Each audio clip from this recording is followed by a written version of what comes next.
அனைவருக்கும் வணக்கம். இந்த பதிவில் வஜிர முத்திரை பற்றி பார்க்க போகிறோம்.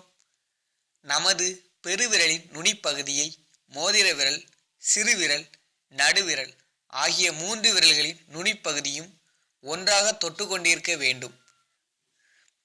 ஆள்காட்டி விரல் மட்டும் நேராக நீட்டியிருக்க வேண்டும். இந்த முத்திரை இந்திரனின் கையில் உள்ள வஜிராயுதம் போல் காணப்படும். அதனால் இந்த முத்திரைக்கு வஜ்ர முத்திரை என்ற பெயர் உருவானது.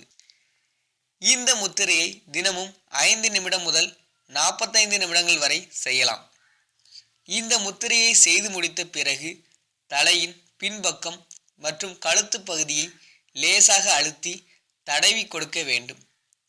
சரி, இனி இந்த வஜ்ர முத்திரை செய்வதனால் நமக்கு கிடைக்கும் நன்மைகள் பற்றி பார்ப்போம்.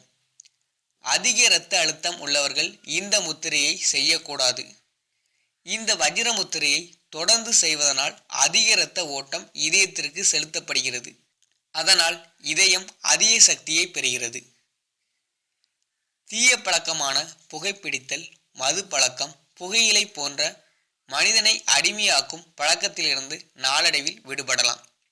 இந்த முத்திரையை தொடர்ந்து செய்வதனால் உடல் உள்ளுறுப்புகளின் செயல்பாடுகள் நன்றாக இயங்கும், நோய் எதிர்ப்பு சக்தி அதிகரிக்கும், மன அழுத்தம் குறைந்து மன அமைதி கிடைக்கும், உடல் உள்ளுறுப்புகளான வயிறு, மண்ணீரல் மற்றும் கணையம் அதிக சக்தியை பெறுகிறது.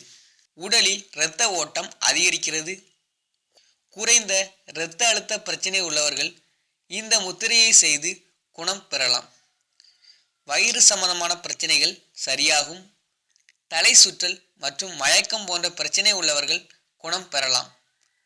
நன்றி. இந்த தகவல் அனைவருக்கும் உபயோகமாக இருக்கும் என்று நினைக்கிறோம். மேலும் அடுத்த நாள் சந்திக்கிறோம். நன்றி, வணக்கம்.